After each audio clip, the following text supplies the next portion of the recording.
Juan, we're live. All right, so we are back on the Blue Collar Society podcast. We have our very special guest, Ryan from RkConstruction. Welcome. Thanks for having me, dudes. Thanks for being here. Yep. I know we're missing some members because some decided not to be part of it today. We're not saying any They're names. lost. They're lost. Harry said he had better things to do. Yeah, he said he had better things to do. This ridiculous podcast that only Nathan watches. But yeah, so tell us a little about yourself. Name, social security number. No, Yeah. Not Safe sure words. where exactly to start, but my name is Ryan Krishnan. I live in Asheville, North Carolina. I own RkConstruction that I started 3 years ago in July. So it was not necessarily my intention to start a construction company again, even though I have a lot of construction in my background. I just got bounced out of my previous job during COVID, and it was just like the only way I knew how to make money was working with my hands at that time. So here we are, 3 years later, doing bathroom and kitchen remodels primarily. Okay. So, just out of curiosity, you mentioned you had a construction background. I mean, what was your construction background? He held a hammer. This goes back a long ways. So when I was a kid, I was 12 years old, and there was a guy that was at our church who wanted to build his own house. And my dad was like, "Hey, take Ryan and teach him anything you know, and just get him off my hands." I think is kind of how that went. So I showed up the first day, and he said, "I just bought this backhoe, and we got to learn how to drive it, and then we're going to dig the footers, and we're going to go from there." And so pretty much it took us 4 years, but really just the two of us built that house from bottom to top. It was about just under 3,000 square feet. And like I said, he really did teach me everything there is to know about building a house, from digging the footers, pouring the concrete, everything. I laid all the tile in that house when I was 14 and did all the drywall, the paint, the roofing, set the windows, the whole 9 yards. So that's how I got into construction initially. And that was like, I was 12 to 16 or so. And then when I started college, I worked for a guy for a little while, and it was mostly doing office admin work. But he was like, "Hey, do you know how to install a bathroom? Because I need a bathroom in the back of this office." So I ended up putting a bathroom in for him, and just kind of was doing a lot of construction, odd jobs here and there through the first couple of years at college. And then in 2006. Is when I moved to North Carolina, and I moved here to be a project manager for a residential developer. So I moved here 2006. I was building houses with a developer from 6 to 8. And then in 2008, when the market crashed, is when I got out of construction entirely. Well, not entirely, actually. I have a degree in technical sales. And so in 2008, when I got bounced out of construction the first time, I went to work for a company that does executive recruiting. And so I was an executive search headhunter for the construction industry. So I did that for 13 years, was sitting behind a desk doing executive search, and then got bounced out of that career again, back into construction during COVID. So yeah, construction really was all of my experience growing up, and up until probably 22 or so. And then I got behind a desk and was in a sales role for a long time. And now I'm back out on the sites. Now, when you say sales, you're like directly working with customers, or? So in my line of executive recruiting, and when I got into it, it was all cold call recruiting. So every day I would show up at my desk, pick up the phone, literally with either a phone book or the internet, whatever, really whatever. What's a phone book? Yeah. No, I'm kidding. But seriously, they'd give us a phone book on our first day. And booster seat? My territory when I started there was Texas, and my job was to find project managers, project executives, superintendents anywhere in Texas, and as a recruiter. So it was cold call sales. I would literally pick up the phone and just ask to talk to somebody and figure my way out from there. 60 phone calls a day was kind of the grind. And then I did that for 4 years, and then at 4 years I took over my own desk, which was the Northeast was my territory. So anything from like Maine, really all the way down to the Mason-Dixon line and I was recruiting executives in the the electrical industry. So I know pretty much all the electrical contractors in New York and Jersey, Pennsylvania, Boston, and most of the searches I was doing there were like C-suite, so either vice president, president, CFO, those types of positions is what I was filling for them. Okay, so you weren't working directly with like end users. You were working with. Okay. Nope. So Okay. I was filling positions for construction companies. So they would call us, Oh. either retain us or just put us on a contingency search, and then I would cold call recruit candidates to fill those positions. Okay. Now, would you say Yeah, that's kind of. What do you say? Forbes magazine ranked that as the #2 most difficult form of sales in any industry. It's an extraordinarily difficult industry to be in at that level. Oh, flex on them, Ryan. Yeah.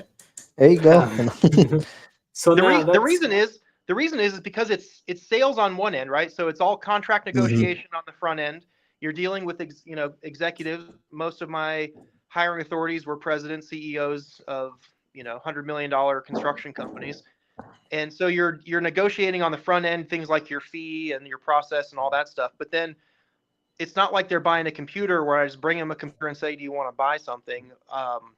It's like when I bring a candidate to the table, the candidate has a mind of their own and they can decide if they want to take the job or not, or if they want to take the interview or not. So it's like you're not selling just like a commodity to somebody who wants to buy something. You're actually trying to connect two shooting stars and make them collide in midair. But it's like the reality of it is, like we always said in the industry, if you were getting 10% yeses on anything you were doing, you were in the top 10% of the company. So if you made 100 phone calls and you got to have meaningful conversations with 10 of those people, that was a super successful day. If one of those people sent you a resume, that was a super successful day. That's just like the numbers that we were dealing with. A lot of no's. Essentially, you're trying to sell them a lifestyle. Oh yeah. Really, aside from having to move more than likely, and change their lives upside down, which is kind of weird if you think about it, because during that time you're trying to find these people to fill these roles that are probably currently vacant right now because we can't find people. How ironic. Well, the thing is that those positions were vacant at that company, but the company didn't want me to bring them people that were unemployed. So every person I was bringing to the table was currently employed at another company. And that's just. So we go back to you need 20 years experience at 21 years old. Exactly. Yep. I always say, I was like, they want you to be 18 years old and have 20 years experience before they hire you. So. Yeah, I have a lot of thoughts. I have a lot of thoughts on the entire industry as a whole in terms of hiring practices and just how that has it's changed so much. It's changed so much since I was in it. I got in 2008. But things like LinkedIn and Indeed and those types of platforms completely changed that entire industry. And I would say that probably somehow coupled with like a mindset or a mentality that I, as a millennial, have about changing jobs, like it has made hiring people nowadays darn near impossible for companies. I mean, it is brutal. And again, it's a lot of it's the specialization anymore. Like when they can see somebody's profile on LinkedIn, it's like you're going to buy a computer or something where it's like, I need this much memory, this much RAM, this much whatever. And it's like when you bring a laundry list to a hiring process like that, you naturally weed out 80% of the people that you otherwise might have hired just because you have a list in your mind of what they should look like. So. Now that sales, I guess, since you have it's kind of convenient for you since you own a construction company. You have a lot of sales experience in construction and you have a lot of experience in construction. So how would you say, I mean, obviously now you're kind of working with the end client. Would you say that that's kind of progressed you? Does that translate to the end client? Just, I guess, with how you know how to talk to them, or is it? Yeah, I would say that my people skills and my background in sales are immensely helpful in what I do. But truthfully, working with the homeowner is maybe my favorite part about construction, which I know is not the case for most people that are in construction. But, it's what I'm naturally good at. I happen to be good at the construction part of it and working with my hands as well. But I really do enjoy interfacing with people. So Yeah. And I can kind of understand that. I mean, when you do work as a subcontractor to a contractor, like, oh yeah, you got it done. Versus a homeowner, they come in and they're just like, oh yeah, this is it's almost like you're yeah, adding to their home essentially. It makes them so happy and you kind of get like a serotonin boost. You're like, yeah, that I did that. yeah, that's exactly that right there. What you just described is how I set my company up from the very beginning. At the very beginning, I had people calling me saying, "Hey, come and do this." I had builders calling me. I had developers calling me to asking me to come and do work for them. But I always found, just based on my personality and how I like to do things, I always found that the satisfaction of my job well done is lost on a builder or somebody who's not the end client. And I was like, I'm missing out on that, right? So I'm doing all of my best work, and all I get is a kick in the pants to the next Yeah. project and a paycheck. Like, oh, you're done? Cool. Yeah, exactly. Yeah, well, there's a name for that. It's called the Yeah. Walmart effect. Yeah. So, that was one of the things that was most important to me about how I set up my company. And that is that I really do want to stay engaged with the homeowner. I want to be working with the homeowner to make the decisions. And honestly, I like the idea of working with the designer, and I may do that at some point. But I find that I have a good enough eye for the design side, and clients like working with me in that process. So any project that I can take, similar to the one that I'm on right now, that's more or less design build, where I get to design it with the homeowner, that's like my sweet spot. That's like my favorite place to work. Okay. So, here I guess, mean, Omar, with what's your that- question? No, I'm saying with that, like a lot of contractors, especially, we read all the comments and everything, like they really don't like dealing with the customer, which is kind of weird because it's like you said, with sales and recruiting, 90% of a contractor's job is to explain to someone why they should hire them. Yeah. Because the skills, I don't want to say everybody has them. Some have better than others, obviously. But as far as like, you have to sell that to them. Like, why you out of the bunch? Like, what makes you special? So that's why sometimes it's kind of weird. It's like a dance. So you have to come in there and listen to what they have to do and explain yourself thoroughly and be like, listen, we can make this appear like this. That's the second problem that I told you I run into, Jeremiah, is the vision. Yes, you have the vision. I have the vision. We're trained. But when you go to a regular customer, they can't see what we see. So it's like when I gave them the renderings that we did, they were like, okay, now I understand. Yeah. So that completely helped the process versus they were just standing there like, okay, I think I know what you mean. So it helps. See, and what I found with that, and I do the renderings, but it's not for the whole, can they envision it? Yes, some customers, I mean, for me, I got to see it. Even when I'm doing like my measurements to like order material, I always draw it out either on a piece of paper or now I use my CAD software for everything. Yep. But now the biggest thing that I use it for is, when a customer is explaining their idea and you're like, oh yeah, I got it, right? So the image you have in your head and the image they have in their head, right? As like the same overview, but it's different, right? So that rendering puts us on the same page. Yeah. So because the last thing you want to do is install the tile and the homeowner walks in and goes, that's not at all what I wanted, right? Then it's like, all right, now who's responsible for the fix, right? For the cost and the material. So that's why I use the renderings to keep us on the same page, which is helpful. there's so much room in the industry, if you will, for all different types of contractors and all different types of customers. And I have found that probably at least 90% of the clients that I work with know me. They've already been sold on me because of who I am. I'm not gonna say it's rare, but there's not very many jobs that I look at where it's somebody completely out of the blue that doesn't know me whatsoever. I've either been sold to them because of somebody that knows me, or they've seen my work product, they know who I am, and they're interested in bringing me in. So I don't really, in terms of my business model and the work that I pursue, I don't really go after competitive bidding projects. If somebody says, hey, we're looking at contractors to build this bathroom, we're getting a couple of quotes or whatever, like, those honestly are red flags to me. I know they're not red flags to most people and, contractors, but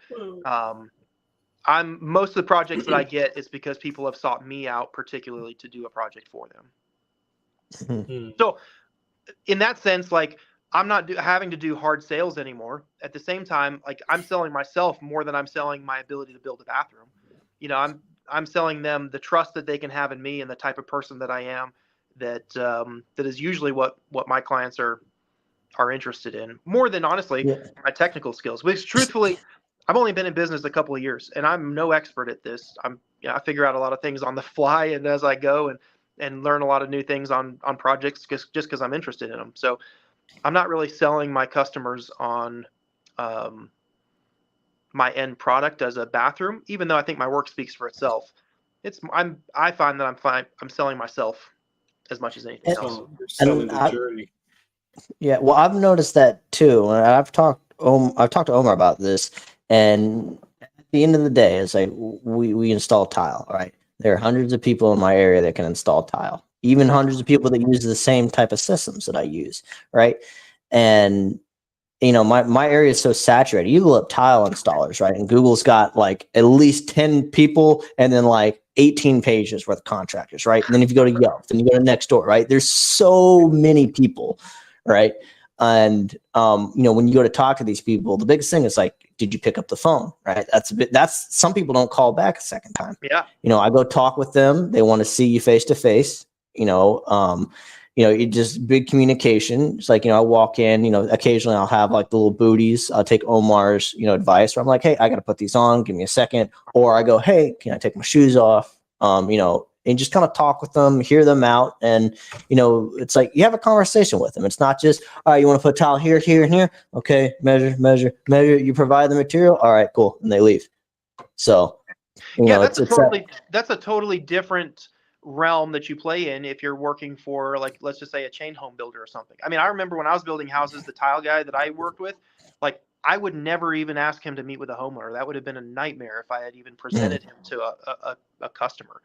And, when I talk to people about projects that they're doing, especially if they're doing it by themselves or doing it as a DIYer, like, there are contractors who are set up to deal and interface with a homeowner, and there are some that are just not. And you like,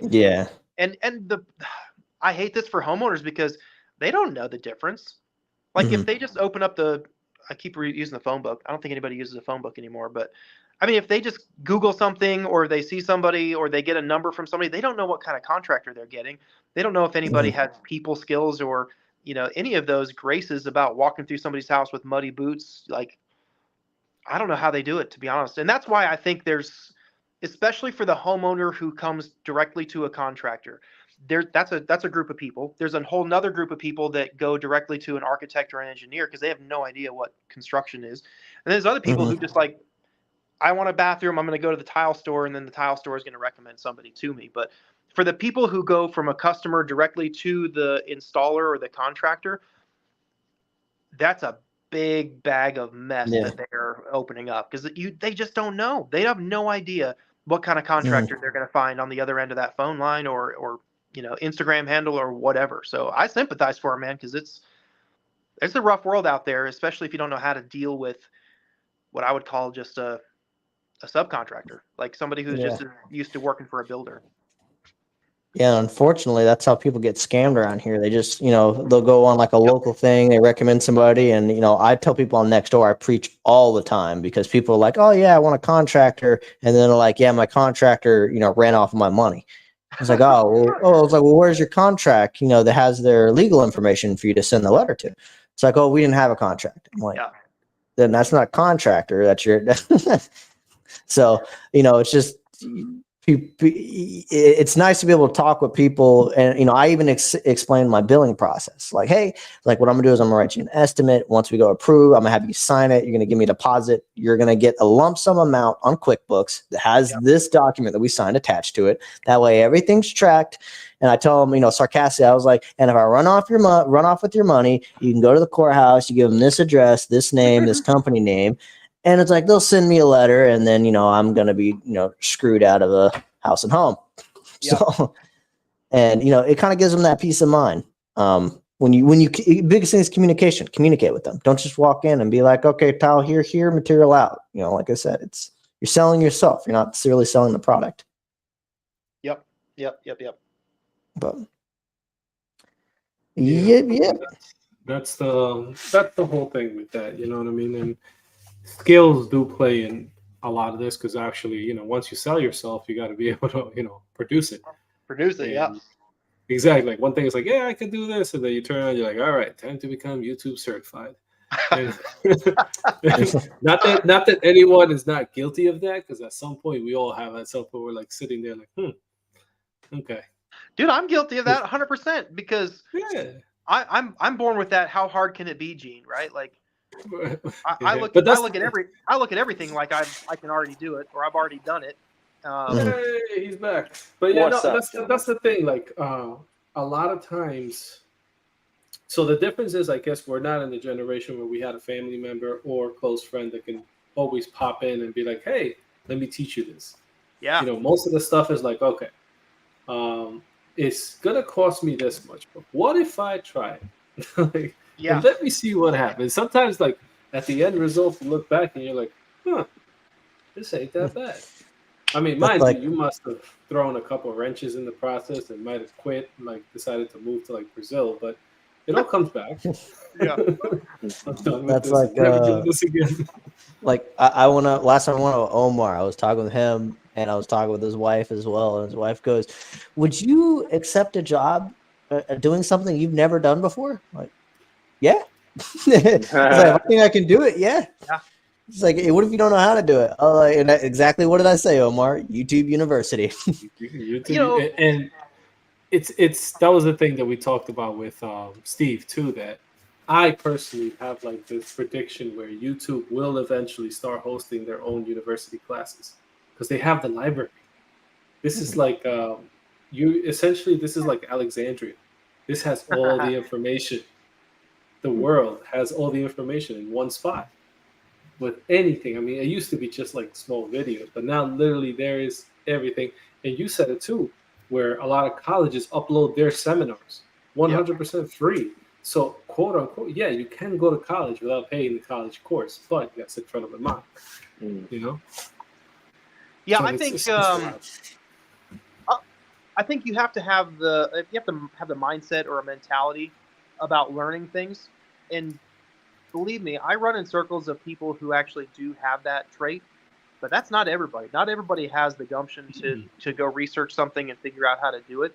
And honestly, not enough people have the skills to even apply what they just learned, right? So even if you go on YouTube and the information's there about how to change the engine in your car, not everybody's going to be able to do that, Honestly, well, the courage to do it, I should say. The courage, for sure. I don't know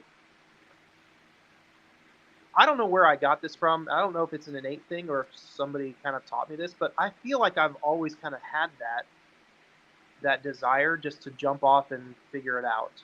Like when I was 18, I blew the engine out of my first car. I was driving it from Minnesota. Nice.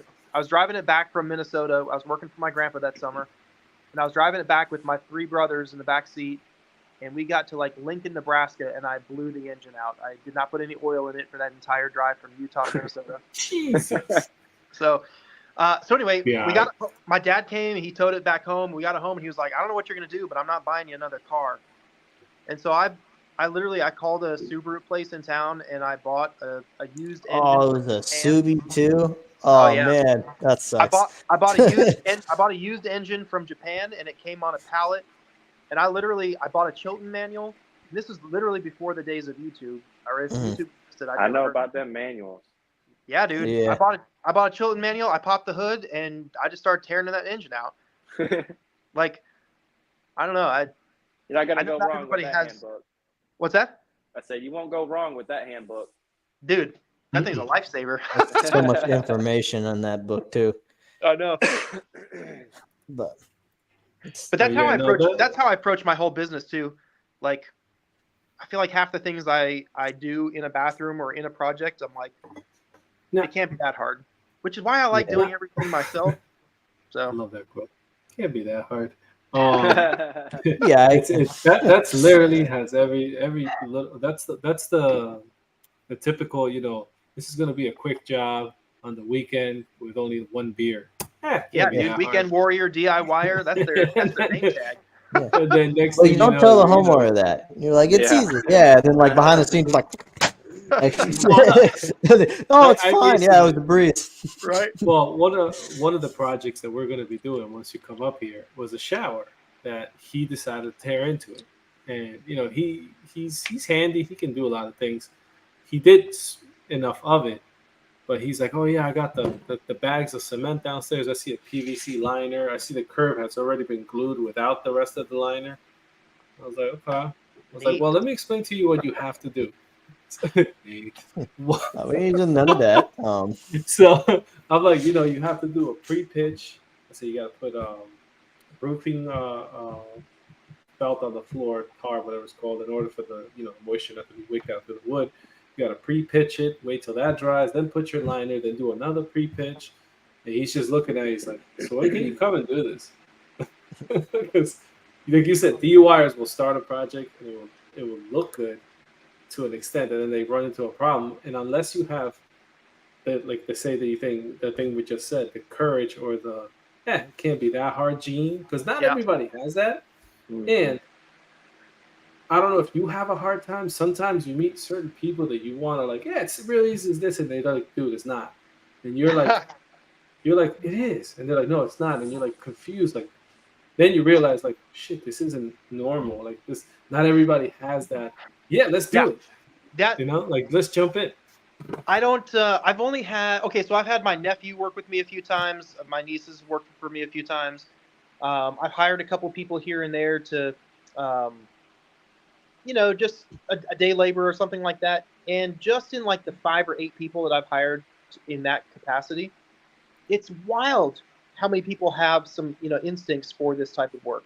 Really, not everybody does, and I know sometimes it's not shocking for me to find that out, but it is interesting, for sure. Yeah, not it's hard to sell it to some people, and like you meet people and they're like, yeah, or like for instance, they have no drive, or they're like, oh, the famous must be nice, or it's like, yeah, well, just do it. Well, it's not that easy. I'm like, no, it actually is. It's just you're afraid to take that first step, Right. and the I unknown. brought my little brother onto the job site with me one time. We were tearing out an acrylic insert and putting a new one in, and I in total I probably put 2, like the actual inserts. I've done the acrylic walls, but like the actual inserts, I've only done like 2. This would be my 3rd one. And I was like, so we're gonna figure this out together. And he's like, what? You haven't done this before? I was like, well, I've only installed 2, but I've toured plenty of them out, so I know how they go together. I was like, I feel it's pretty self-explanatory, but if not, I mean, I'll just have my plumber come install it. So we're pulling this out and I pop it in, and I'm like, all right, cool. And he was like, you didn't like do this before? Like, no, not this system. Like, this is completely new to me. Like, I've done 2 shower inserts, but this particular one, it was the Kohler Store Plus with the modular corners and all that. I was like, I've never done this one before, but we're gonna find out today. They came out good. And again, with another thing too, I'm sorry to cut you off. Is like what you learn in the trades is that as long as you have a solid foundation of understanding how mechanics work, to an extent, a lot of this stuff just ties in. Like, for example, I'm a plumber by trade. All I did was plumbing. I never even did, to an extent, tile to like helping somebody. And then I went into it and applied all the theories that I had from previous jobs. And I was like, oh, so, okay, this is how it works. Obviously, there was a whole other curve I had to learn, but we're still learning, I should say. Yeah.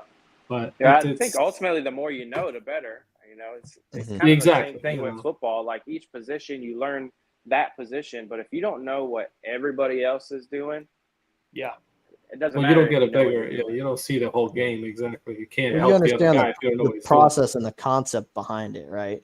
Yeah. So I wish there was more ways for people to get those opportunities, right? Because I have no idea how I had that opportunity to build a house.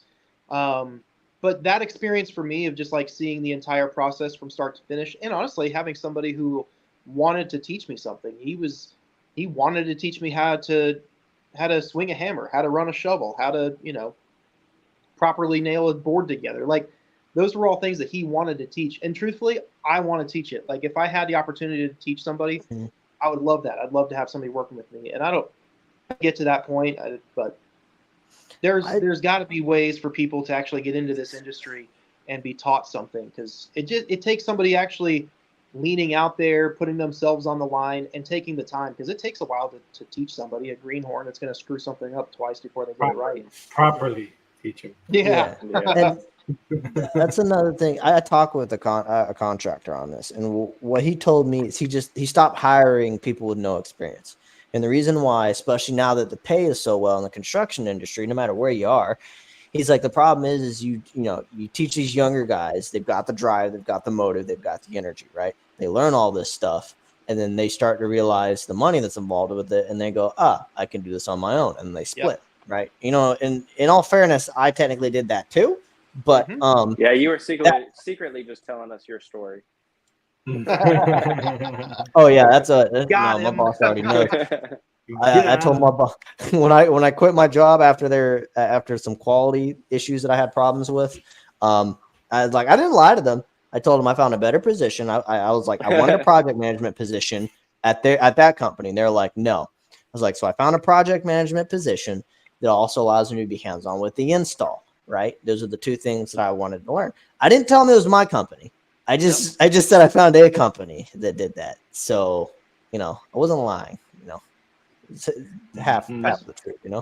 I just opened up the chat and realized there's a whole world happening over there. So I just want to say, hey, Nathan, Steve, Harry, anybody else that happens to be over there. I'm in there. Good to see you all. Yeah, because somebody asked the question. Hold on. Do you still use? That was you, Donnie. Do you still use LinkedIn? I actually just logged into LinkedIn recently to change my profile. I had not updated it since I left my previous company. So Do you think it would be beneficial to use though? Or for me, no. Industry though. For me, no. In my last job, yeah, I was on LinkedIn 7 hours a day in my last job, just having it open and utilizing it. LinkedIn is this is probably a rabbit hole nobody needed to hear, but LinkedIn was originally designed, but it was designed for social media, but it was immediately bought by Microsoft as a database. It was Facebook for business.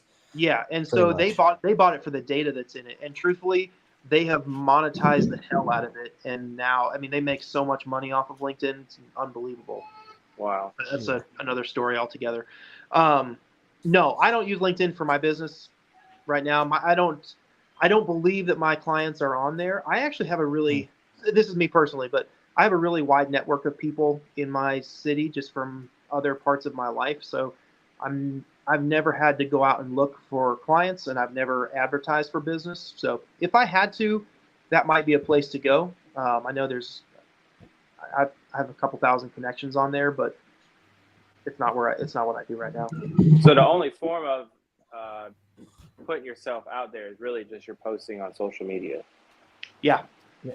You also got to think in construction, like if you're doing work or you get a subcontractor, you never go, oh yeah, let me see your LinkedIn, let me see your resume.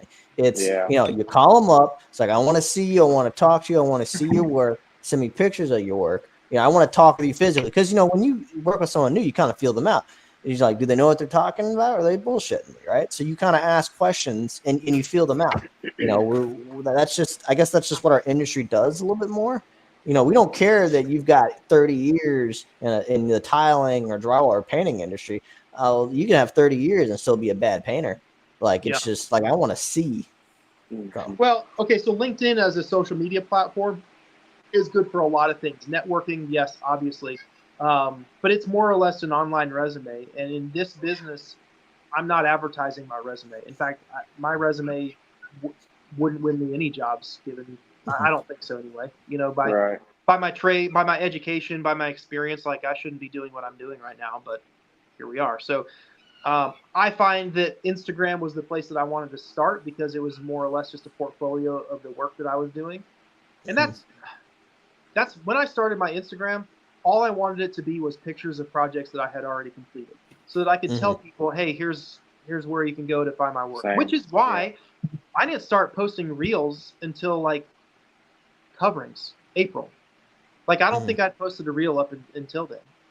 And I knew that when I was putting that together, when I was putting my Instagram together, it's not that I wasn't concerned with followers. I actually wanted to have a small following, and I wanted them to be local people that would be my potential clients. And I don't know that I found the value of having people following me that weren't going to use me as a contractor until later on. Now, I still have a low following. Like, I just cracked over 1,000 followers, and that's fine. Like, yay! I'm there with you. 1,000 followers for me, like, that's actually, it's big news. It's big news for me. Same. Because of where I have been.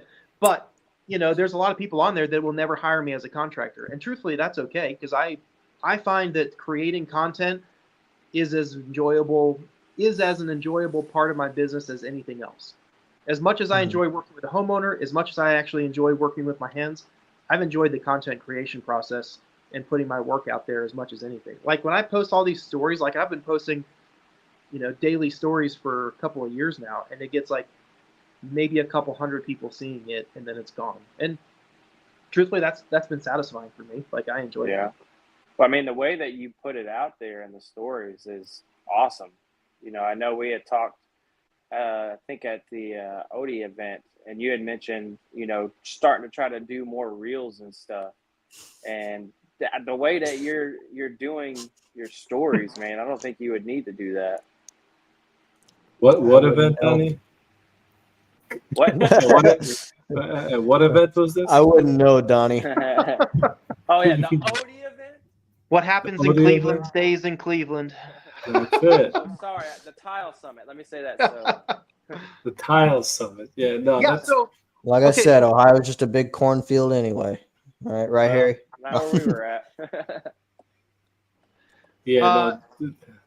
What's it called? Nathan's saying that you would make an excellent partner for a podcast, and which is true. You would, because you have that. 100%. You have that. The sales and the people skill. Right, people skills, but also the look, because like you can tell a lot about somebody's like creativity level with some of their reels. You know what I mean? Like, it shows like how intricate it can get. Obviously, at some point you're going to hire somebody, but that always ends up being the case. But in the beginning, I like to see the beginning of people's Instagram's account, because you see the evolution. Like, the first post is like the most cringiest. I don't even know what the hell I was thinking. Like, mine's still up, and it's got I think 200. Who made the last like on my video? It was 250 views or something like that. It's still there. Yeah. You can't remove it though. It's just like, because my first one's bad. It's like, you're watching a master at work. Quality's bad. The angle's off. The work is really not all that. Right. Like, it's the job. Awesome. Yeah, like, that's it's like I refuse to remove it. Well, I don't think there's any reason to remove it. Nobody ever scrolls down that far anyway. Like, I probably only have like 60 posts or something like that. You could find the bottom of my page pretty darn fast. But Donnie, going back to what you were saying about like the real content, when I started Instagram, I'm not kidding. I was not going to actually start an Instagram account when I started doing this work until I had a homeowner that I was doing her entire house, and she wasn't living there, and she just wanted to know what was happening at her house while I was there. And so I started that Instagram. She was one of my very first followers, and I was just like, hey, I'll just post stories of what I did that day so you can kind of see what I'm doing on your house. And then I'll just text you if you have any, if I have any questions that you need to answer or something like that. So I started creating those stories of putting all my full content out there pretty much every day, just so that she could see it. And that's kind of how I fell in love with that process of filming everything that I'm doing and then just putting it out there in story form. But I realized that I might be like one of the only, I don't know if I'm the only one that's doing it, or there's not very many people that put that much content out through story. Right. And Josh of all trades. Oh yeah. But like, he does the same thing. I don't know. It's edited for sure, but it's not polished necessarily. But it's just like that, time lapse of the work that I'm doing during the day. Yeah. But what I tell people this all the time, like the music that I put on my stories is usually the music that I'm listening to that day, and then when I post a reel, it just happens to be whatever audio is trending at that time. Yeah. So it's like it's a creative way for me to actually use the music that I like to listen to and to put that out there. Did you ever find out how old Also that alfalfa. Say that again? Sorry. Did you ever Looking find out at Nathan's how old response. that root beer can was? No, dude, I can't even find. Okay, so I went on Google. I looked at Google Images. I went on the Knee-High site. I looked at some historical, like some, I don't know, old catalogs of those cans, and I can find Knee-High as a company, but I can't find that particular can. I remember it was 1999 when they moved from the small opening tab on the top of a soda can to like the big one. Yeah. And this one has the small one, so it's sometime earlier than the 90s, obviously. But like the only ones that I found of that Knee-High were 30s, 70s. Yeah. Maybe even before. So, but that bathroom couldn't be longer than the 90s. Look, the wallpaper and that mauve, like, it didn't feel that old to me. The 1900s? Man, I think it's vintage. Actually, 90s was like 30 years ago, so maybe that is a long time ago. It's vintage. So yeah, with the stories, ironically enough, when you saw my stuff, Jeremiah, I was always reels and no stories because I was like didn't want to be in the camera live, which also set me in the path of meeting you guys because I said, you know what, I'm fearful of talking in front of a camera, which I still am, and I was like, you know what I'm gonna do is every time I have a 30-minute drive, I'm gonna put a live, and I literally, labeled it. Who wants to talk? Let's go. Yeah. And then he jumped on, then Donnie jumped on. I don't know how the hell we got roped in with Harry. It was just a whole. Dude, Donnie, that's Donnie's fault. No. Yeah, it's Donnie. But I've never done a live before. I've only done it a few times. I've done it with tiling because I've seen a couple guys. I go, you know what? I'm tiling. Let me put it live. You get to see some of the mistakes sometimes. You get to see, one of those like, oh, that tile should have been backwards, but real time instead of a 15-second. Yeah, exactly. Like I wanted to see, like, okay, because a lot of people are like, oh, the work is great. It must be fun, and it's like, if you enjoy what you do, yes, because I do. Yeah, it's my time. It's my meditation time when I'm tiling. It's kind of weird. And see, if you do the lives, you can save the live and then go and chop it up and then post it into a reel if you want to. Right. Which I did do. I did one YouTube, and I know now that it does that because I did I actually have a video on YouTube of how to build a niche. Cut in a niche when it's already boarded up. And it's only like 37 or 38 people watch it. It's like you can literally watch that video and you'll know how to make a niche. I have found. I could be completely wrong on this. I have found that I think most people watch my content. I don't know about other content, but I think the people that watch my content learn things from it because I like to explain it, but I don't know that I would consider my content educational. I've never done like a how-to, and I don't know that I really want to necessarily. I don't know that that's my style, but I like to explain the why and sometimes the how behind stuff, but I wouldn't consider my content to be educational necessarily. I think your content, the way that you have it, I think that it would do really well on YouTube. Really? Yeah. Well, that's something that we've talked about on here. Is we're uploading all our stuff to Instagram, but I need to start downloading and migrating it to YouTube for shorts. Another thing I've kind of gotten into, and it works in most situations, but not if you're up close. The biggest problem I have is on Instagram, right? We've had to force ourselves to record this way, which wasn't always the case, right? And YouTube, right? If you go on YouTube and the camera and the video feed's vertical, it drives me nuts. I can't stand it. So it's horizontal. Yeah. So what you do is you record horizontal and just make sure you have your thirds on. And then what I do is I crop out the center, right? And that's my short. And that's what I use for social media. Now, if you're really up close, at least with how my camera lens is, if you're really up close and you try to record a landscape and then crop it for a portrait, you really lose a lot. So that's what I'm kind of starting to do now. So now I could take the exact same footage, use it for Instagram, use it for shorts, and then upload a long content, right? So it's you're really maximizing the amount of content you make, and you're able to do longer format content on like a full YouTube video versus a short or a reel. Yeah, I'm still trying to figure out what my strategy is for all of these platforms, to be honest with you. Like, I started on Instagram, and I really like Instagram as a platform. Definitely has been my favorite thus far. And I opened up Facebook because I know that I have customers on Facebook, just with 1,000 followers or friends that I have on there. So it's like I wanted to open that up. And truthfully, it does terrible as far as content goes. Not terrible. I mean, maybe 1,000 views a picture. But I put up I put that which one was it? Oh, it's the barn door, which I honestly fought against even making a reel about that barn door project. So I'm like, I don't really want to do barn doors. That's not really my thing. And then that one freaking went off and got like 850,000 views on Facebook. Wow. And I got like 4,000 followers overnight. So I have a whole slew of followers on Facebook, but I don't have I have zero engagement. I get like 4 people that watch my stories, and that's about it. So, and what I've talked to Omar about, I think Donnie as well, everybody here, is, at the end of the day, the customer base that we're reaching, generally they're older. We're now getting into the point where we're getting some of the millennials that are finally paying off their student loans, or they're finally paying off part of their credit card that they get to max out again. Wait, how many of you are millennials? What's that? No. Exactly. Vintage? No, I'm kidding. Vintage. But I was born in 2001, Brian, so I'm a baby. Yeah, 22. But HTML. I was in an HTML coding class. I actually know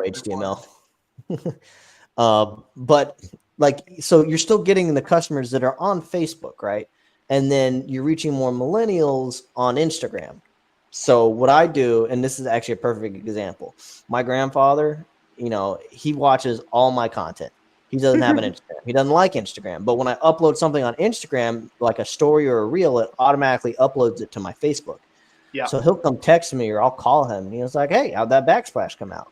And, there's still people that that you reach. You're reaching a certain demographic of people on Facebook versus Instagram. Yeah.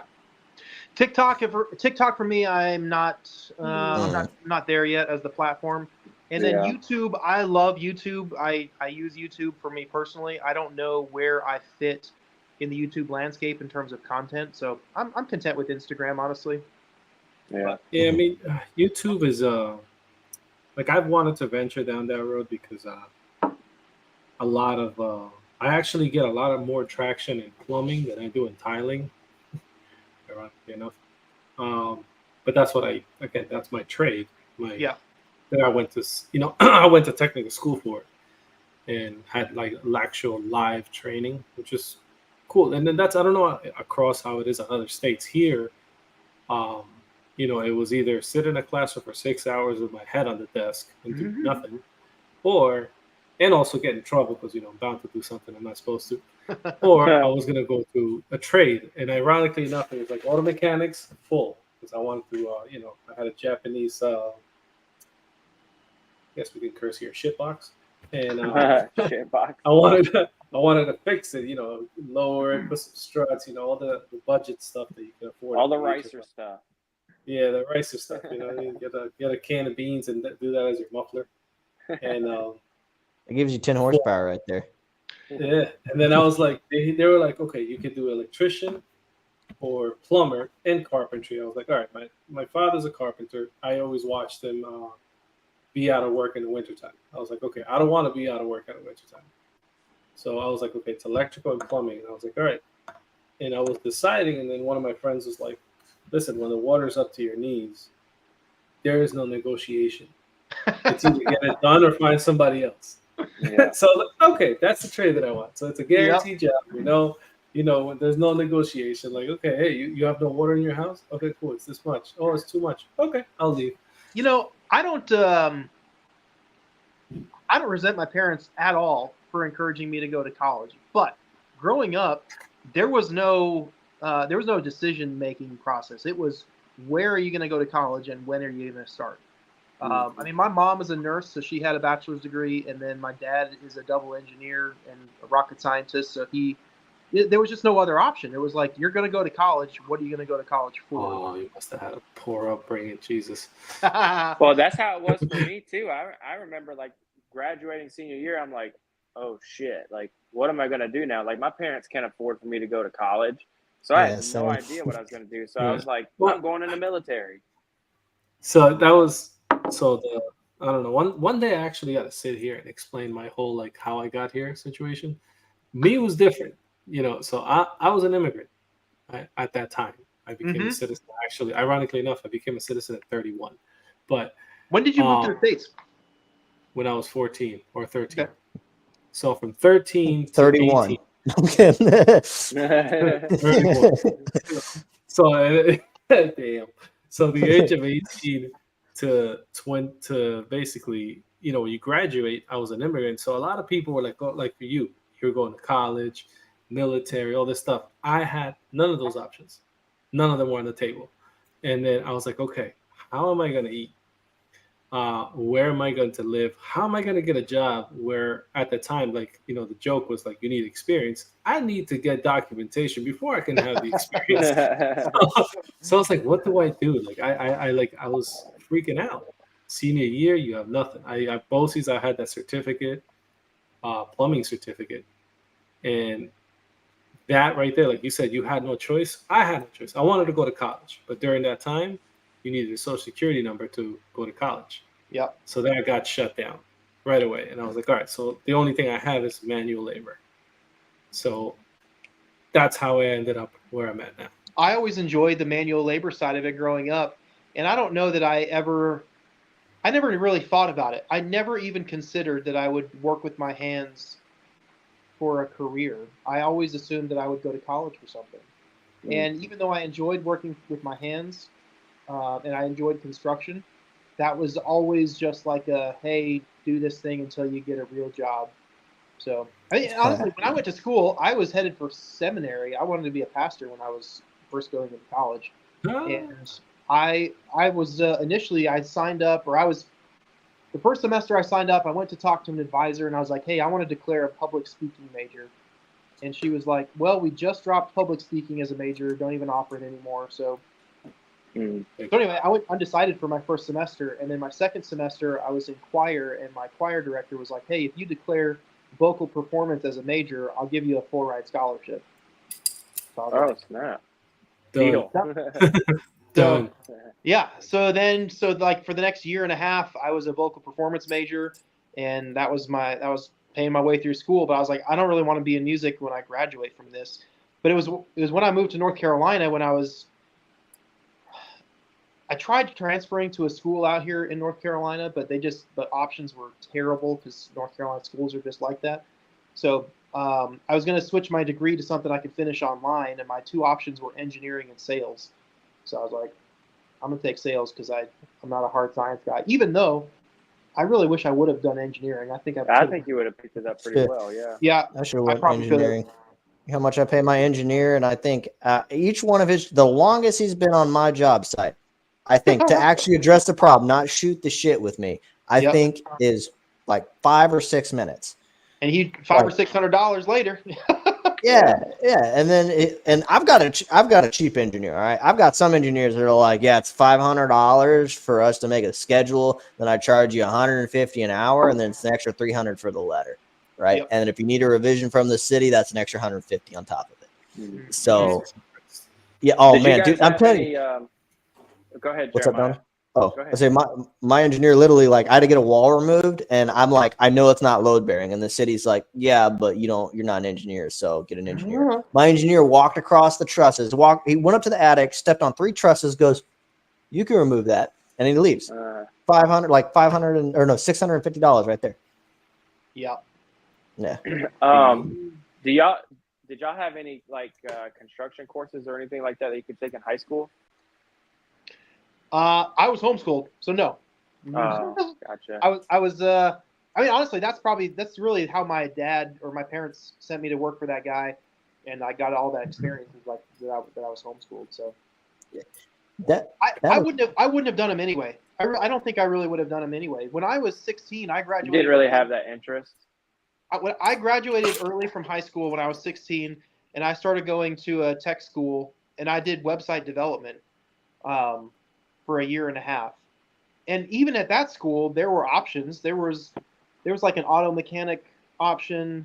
I know there was like a shop or a cabinet making option, and I just didn't even have any interest in either of those. I just knew I was destined for a white collar job, I guess. Yeah. Corporate America. Yeah.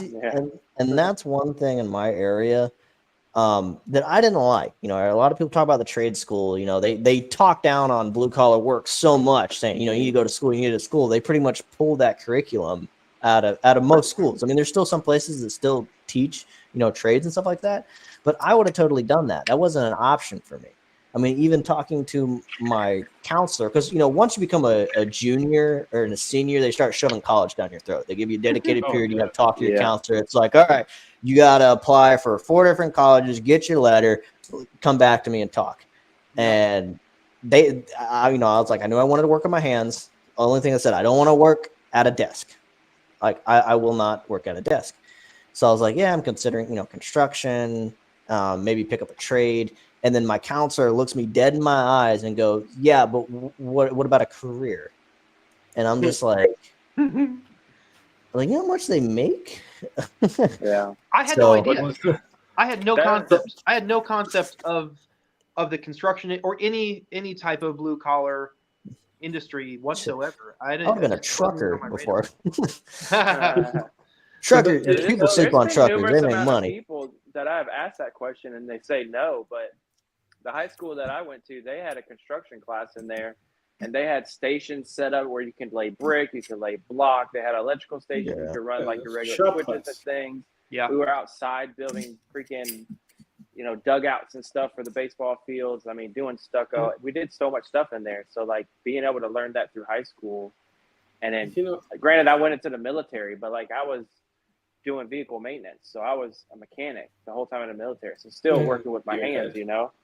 So yeah, this might be more of a nature versus nurture thing, but like even though I had the ability and the desire and the innate, maybe call it gifting of working with my hands, like my household that I grew up in was not going to allow me just to go and be a plumber or an electrician or a carpenter. Like that's just not that just wasn't even. That's the college generation. Yeah, I totally am in that.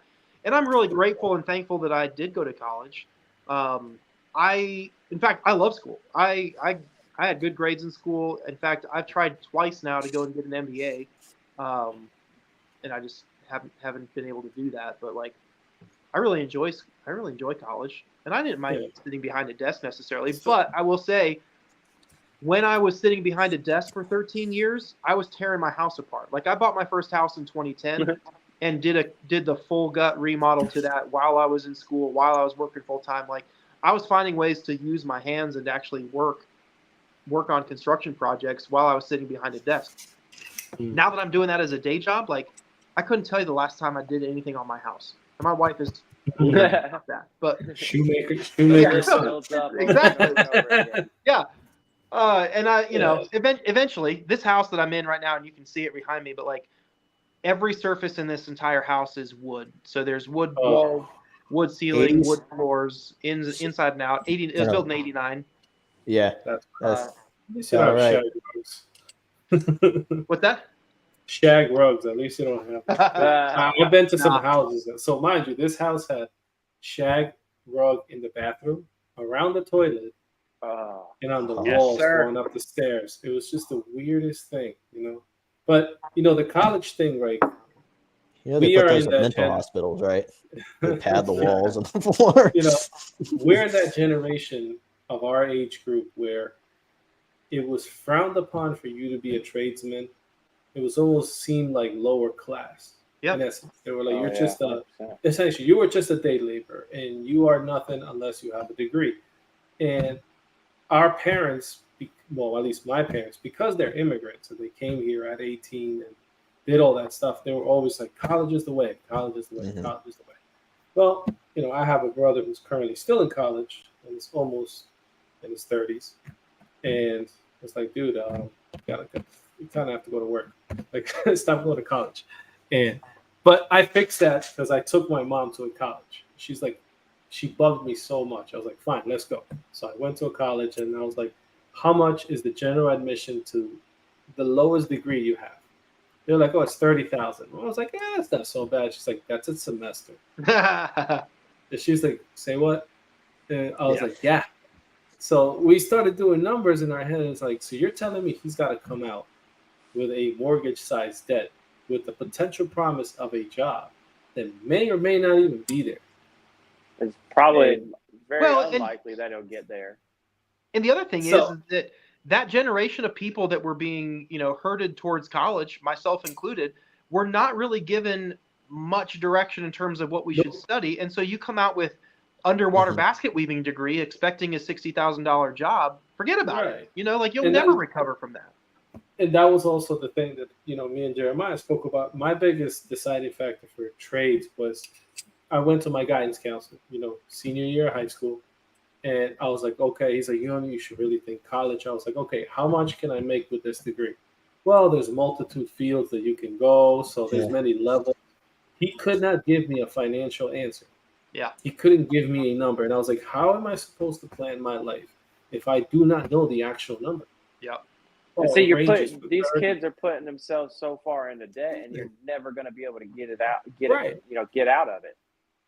Right. Think about it. They told the kid, hey, listen, you're gonna make 60 grand as soon as you come out. Like, you're gonna sit there. You paid anywhere from 30 to 150,000 a year. Right. I think that's why they should implement the construction industry into high schools all the way across the board. Right. They should, and especially because now, as you can see with all the Instagram and all the stuff that we watch, you're starting to realize like it's getting bad.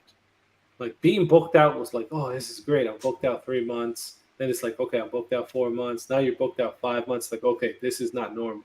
Yep. 6 months, 1 year. Like, that's not good. That means that there really is no other tradesman out there that could fulfill these, or at least decent ones.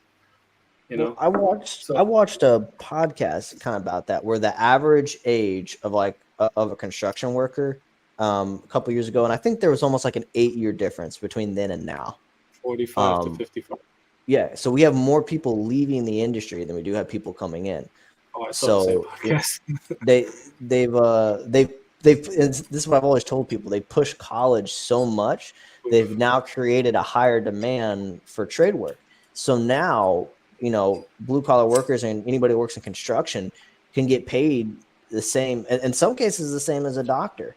I mean, if you're a standalone tradesman, like a plumber or a electrician that's working for yourself, $100,000 isn't that far fetched, at least in our area, to make a year, right? That's how much you make. Now, how much your company makes. That's more like entry level now as far as a plumber goes. Yeah, it's like because I've watched videos where the guy's like, listen, he flips our homes, he does our plumbing. He's like, we're in March and he's at 230, and.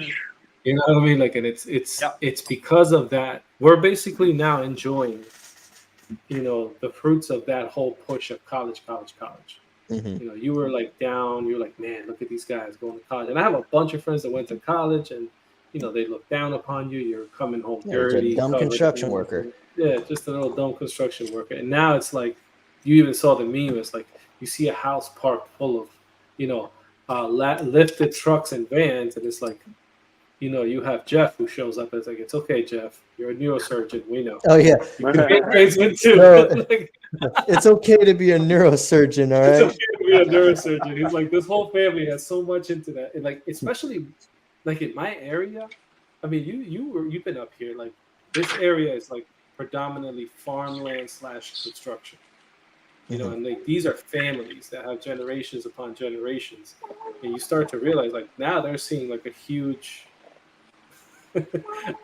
like result of all that stuff now. So, but the podcast that you watched, it was the average age used to be 45 for construction workers. Now it's 55. Okay. And also for every 100 blue collar workers that we lose, we only get 4 back. So that's like way disproportionate. That started happening. Well, I watched that happen back in 2008 when I got into construction, and I had many of my clients tell me, "Hey, we are going to we're going to let go of all of our older employees that are nearing retirement, and we're going to hire. We're basically going to replace them with guys coming out of college." But that was early 2008 when they didn't have the work and all they had was overhead, and they just started cutting people out of there. Fast forward 2 years later, 2010, they have no experience in their company now. They don't have any of this gray hair that is helping them through this most challenging time. And all of those guys they had literally just left the industry. They left it primarily, like I have a couple of times now, just like they just got forced out of the industry based on market conditions and other things that were happening there. But companies were very intentional, I think, at that time about lowering their overhead, which meant that the older guys were out and the younger guys were in. However, from 2009, 10, 11 even, there were just no jobs in construction, period. The construction industry was in the toilet. And so nobody was going to school for construction. Nobody was getting into the construction trades. And that really persisted for probably 5 or 6 years. And now, fast forward, let's just say several years ago, all these construction companies are looking for people in the prime of their careers, my age, if you will, like I'm 38, and they're looking for these guys who are in their mid-30s to mid-40s, kind of the workhorses of most construction companies. They're just nowhere to be found.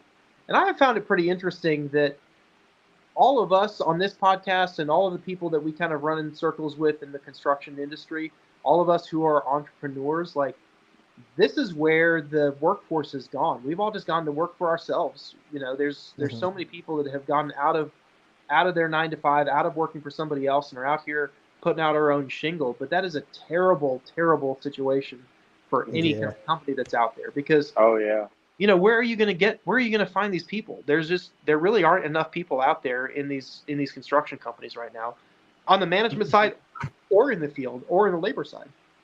Yeah. And you can't plug that hole either, which is like I'm seeing a lot of companies now like mass hiring to close that gap, in essence, that was created.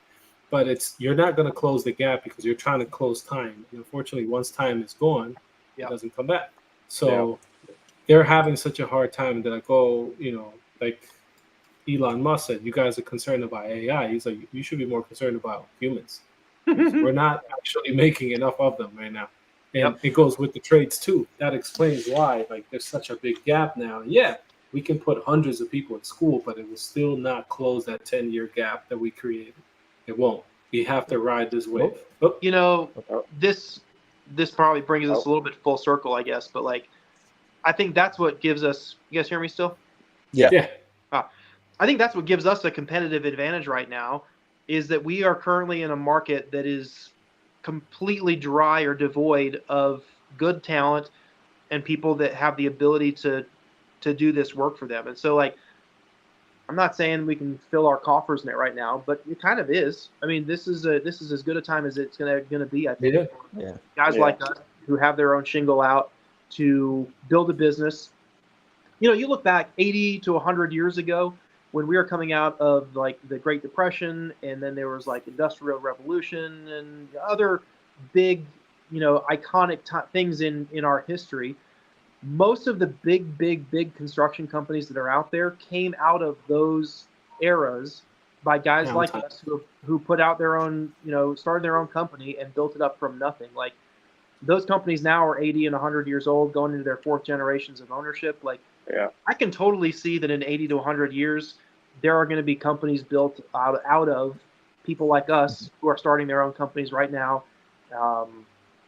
They kind of be the next wave, if you will, for the next 50 to 100 years of construction companies. We have to figure out how to scale what we're doing. And honestly, I don't really want to, but we have to figure out how to scale what we're doing to make what we're doing actually last.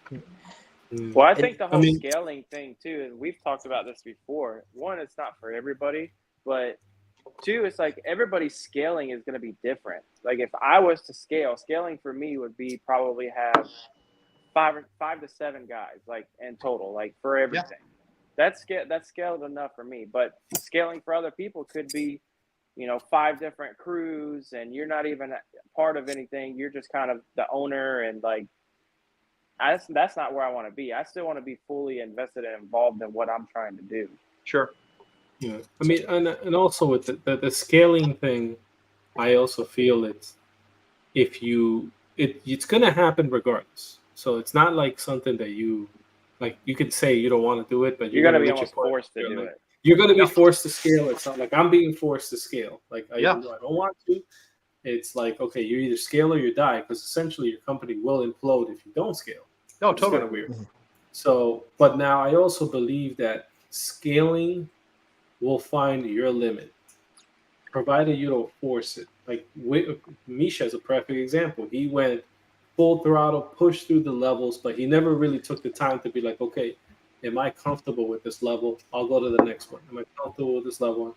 He just went full bore, and it all imploded because it was too fast. He didn't have a chance to like mature in each level. Yeah.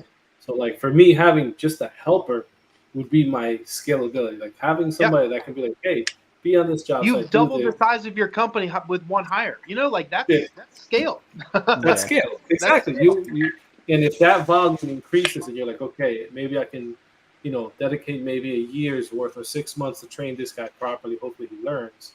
And then after that, you're like, okay, maybe I'll implement one more. And then there's other levels of scaling. I mean, you could be doing office work scaling where you hire somebody to do the office work. You can even get an estimator to go do your estimates. So you don't have to do that part. So I see all the other contractors around my area, big companies, and I see how they operate.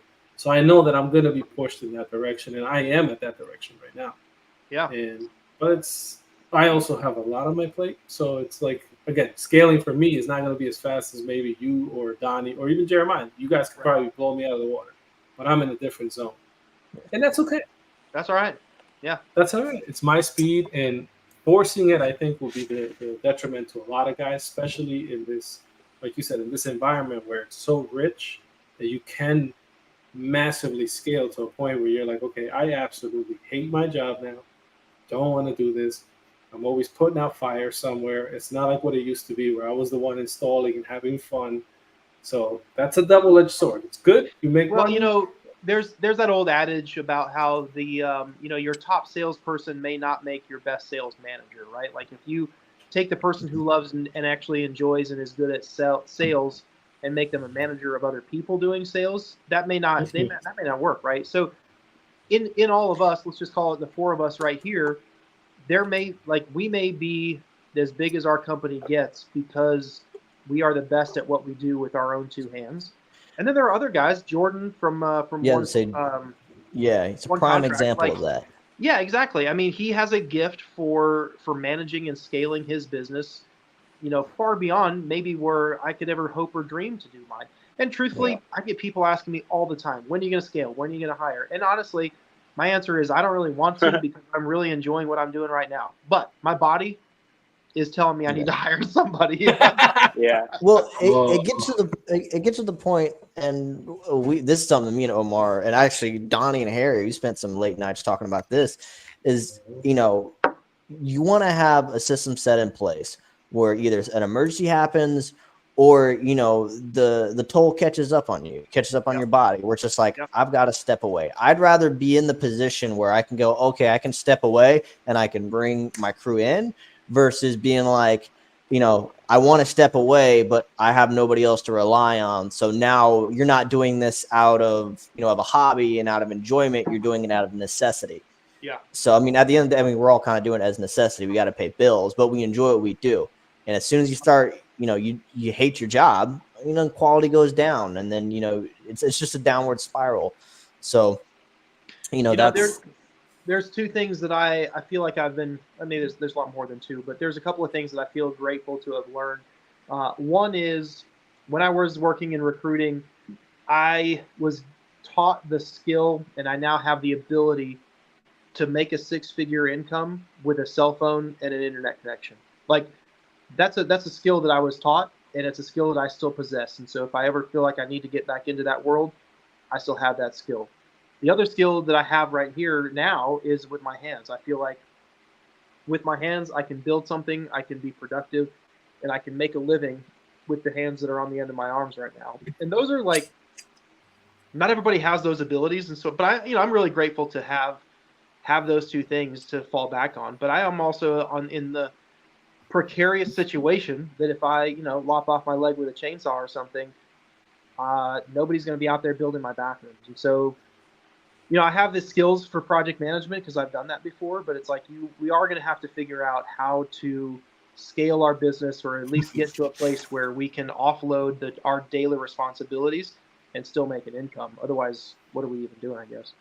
Right. I mean, and I think the hardest part too, my part, I should say, I'll speak about me. My hardest part is like the fear of not being able to still produce the quality and detail that I could do. It's almost like I could do it better, get out of my way. Yeah. I think we all fall into that category where like we're afraid, like, it's going to ruin the name, it's going to ruin the company. But there are times where I look around in my competitors, let's say, and I look at their work and I'm like, you start going like, yeah, that's wrong. I could have done this. I could have changed that. So as long as, I guess, how would they say, good leadership is when you're able to communicate effectively and make everybody understand your vision and execute it. So I think I'm more afraid of that, being able to translate like, I need to be neat. I don't want to see dirt. I want to make sure that the customer's happy. I don't care if you have to mop their floor. Yeah. And I have to learn how to translate that. And that's going to be my next task. And like, Jeremiah, he works, go ahead. And that's a big task though, but we do have to figure that part of it out, because, realistically, at least for me, my clients are hiring me as much as they're hiring the work product that I'm putting out there, honestly. And I'm not saying that to say that I can slough on my work product, but if I have the ability to sell the work, and I have the ability to work with the client, and I have the ability to manage a business, the next piece that we have to have is what you were just saying, Omar, is the ability to communicate to the people that work for us the quality and standards of the work that we expect out of them. I'm actually dealing with this right now. And it's kind of weird for me because I have a construction company, but at the end of the day, I'm kind of the tile guy, right? So, and it's weird because I came across this guy, does really good work, 16 years experience. Guy does really good work. And I had a bigger bathroom that's coming up, and I want to be able, I was going to need help essentially. But I always have this fear with quality where it's just like, I can just hire anybody, go to Home Depot, hire anybody that can slap a tile on the wall, but is it going to look good, right? Are they gonna go back and trim that extra 1/8 inch off, or are they going to use a laser? Or are they going to do this, that, and the fourth? So I tested him out on this current bathroom. Didn't really need to, but I wanted to. And he's kind of like the tile guy. He does really good work now. So, and I was stressed to him. I was like, listen, it's like, I'm very particular. It's like, if you don't have a laser, I'll provide you with the laser. And he's like, no, man. It's like, I don't do cheap work. I do quality work. And I was like, well, that's fine. That's what I do.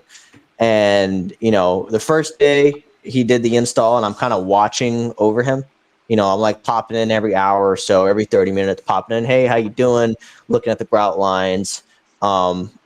Kind of being that annoying homeowner, right? That you don't, you're standing over your shoulder. No one likes that. And I explained to him, like, it's nothing against you. It's just, I've worked with people before where I leave them on a job site and I come back and now I've got to tear the whole thing out and redo it. Yeah. So, I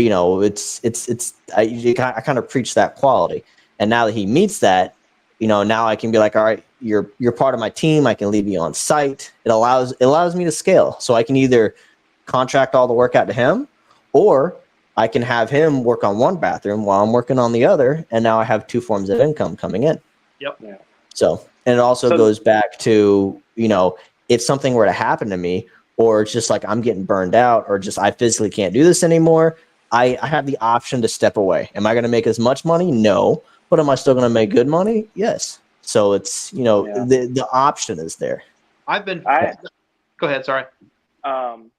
These two guys, they already know, but I had a guy do some showers with me a few weeks ago, and he was laid off from the company. I used to do subcontract work for the company he was working with, but he came in to work with me and stuff, and he's like, hey, man, I'd really like to work together. We can get all these jobs. If you don't need me here, I can go and do a different job. I can do like 70% of a whole house. So I was like, okay, well, listen, this is what I can pay you right now. I was like, because I didn't account for having another person here. Yeah. And he's like, yeah, I'm okay with doing that right now. He's like, but I really want to do percentages. And he's really good at what he does. Like, I didn't have to tell him what to do. He went in there, just started tiling the floor, did everything exactly the way I would have done it, And I just I have a fear of doing percentages because I had a guy working with me last year. We did a partnership with the LLC, and it lasted 4 months. And I had to babysit him doing everything, but I think that's going to be an issue too, is like you find a good, reliable person that's giving you quality work, they're going to probably feel like they should be paid equivalent to what you're being paid because they're doing the same thing. So that's something that you have to fight as well, because I know this guy is going to be wanting to be making 50% or exactly what I'm making, And that leads to starting your own company. They're going to go, well, screw you. I'll make my own money. That's where you, first off, you have to start treating your company like it's a company, right? In terms of what am I offering to this person that I am paying an hourly wage to that's going to incentivize them to stick with me and just, to stay there. A lot of it's consistency and, continuous work. Like if you can provide that kind of consistency for somebody, that goes a long way. But then there's the other part where, if you are not taking enough time to spend working on your business, there's not going to be a business that they're going to want to work for, right? So you have to put the time and the effort into creating a company that they actually want to work for, rather than just a hired gun that's doing work for somebody else and taking their profit away from them. Yeah. So and you got to find someone that's willing to give you quality work for that and not just ride the clock because they get a paycheck no matter what. Yeah. Yep. So that's one thing. I don't think I'm going to have very many W-2 employees at all, because, and this is kind of circling back to what we mentioned before, is a lot of people are starting their own companies, and these people, they know the quality of work, they know their value, so they split. So people that kind of know what they're worth and know what they can do are on their own companies. So I'm more likely to subcontract to somebody than I am to hire someone as a W-2. Because at the end of the day, someone that's a W-2 is going to go, I don't feel like working today. I'm just going to drag ass and ride the clock, right? They get paid the same either way. Versus someone that, has their company and they're like me. It's like, all right, this has to get done to a certain timeline or I'm not making money, right? Yep. I've got bills to pay. I got other jobs to do. They have their own incentive. So I tend to hire, their own individual companies. Yeah. I mean, there is nothing wrong with subbing out. I'm not ready to hire somebody as a W-2 employee right now, but I have 2 crews working on 2 different projects this week at the same time that I'm working on this bathroom. I got a fireplace going in and I got those floors being replaced. Like you can manage those crews, in addition to the work that you're doing too. And you can kind of start to build a business or build a company up around you without having to go full sail, just jumping off the edge and hiring somebody or trying to pull yourself out of your own company all at once. Yeah. So, but again, this. Yeah, you guys personally know my other situation. So my I guess your hobby. My hobby is a lot of decisions that have to be made, and trust me, I am definitely the one that will jump in before I see how deep the water is. Yeah, and that's why I have a wife to bring me down into like the normal level. So, she's like, you need to slow down. Like, why? You can take over the world. Slow? What was that word? And that's the other thing. Like, so on that note, like I had to essentially get Jeremiah to come up here to give me a hand to kind of get me back to not drowning. Like the work, because it was like, oh, this lady, the whole one job backed up the next one, a couple of jobs that I scheduled that I forgot, that they called me. They're like, hey, so we're ready to go. Like, absolutely. Who are you? And that's a dangerous domino effect too. Sometimes it's one project and it's a catalyst, man. And that's where I kind of like to have a set of crews where if I need to step away from it. And it's kind of a shame that Omar has to outsource to the point of getting someone from North Carolina, because just judging by the people in his area, it's either they're going to snatch the lead out from under him or they just don't do the quality of work to to his standard. See, that's the problem. Like, New Yorkers are extremely hustlers. You will become a hustler over here. So that's why it's like I can see. Like, I had one guy reach out to me. He was kind of like, I don't think he expected me to do due diligence, right? So he's like, "Hey, I'm looking for work." I said, "Oh, what kind of work you do?" He's like, "I do everything." I was like, "Oh, okay." So I did dig in on his Facebook, and I went down a bunch of posts before I reached a post where it was like his company name. I was like, "Oh, okay. So I see what you're doing." I was like, "Do you have a company?" He's like, "Yeah, I do." I was like, "Why didn't you tell me that?" Yeah, I know what you're trying to do. You're trying to farm me for leads.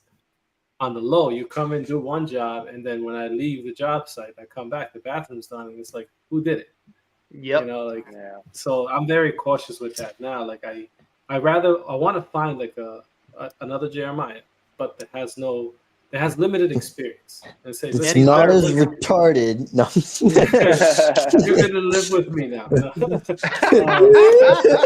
Yeah, you saw that, right? You saw that. You're gonna live with me now. Nice. But yeah, I want to find that kid that has the energy, that has basically what I had, which was the hunger, but not the guidance. Yeah. You know what I mean? Not a lot of people are taking a stab. What are you trying to say? Different world we live in. It's hard to find that now. Well, I don't got guidance, man. You know what I mean? And I just want to be able to like show him the way, and like eventually, yes, could he decide to start his own company? Sure. I mean, hopefully he'll have the respect to like, listen, I don't mind that you eat, just don't eat out of my plate.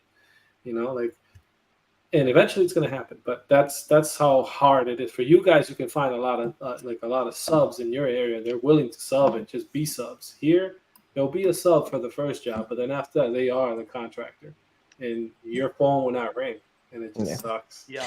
Well, I guess I know you got to go soon here, Ryan. So I'm going to kind of wrap us up and bring us in, because we'll talk to you until morning. So I guess any closing thoughts, and then where can we find you on like social media, and just bring us in.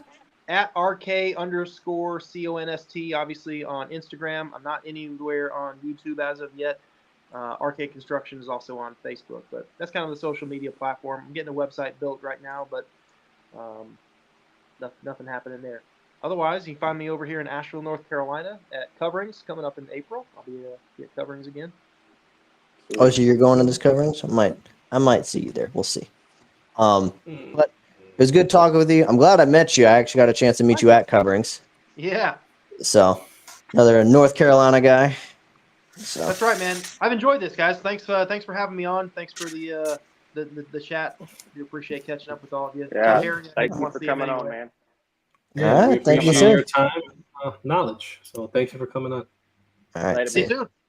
Later.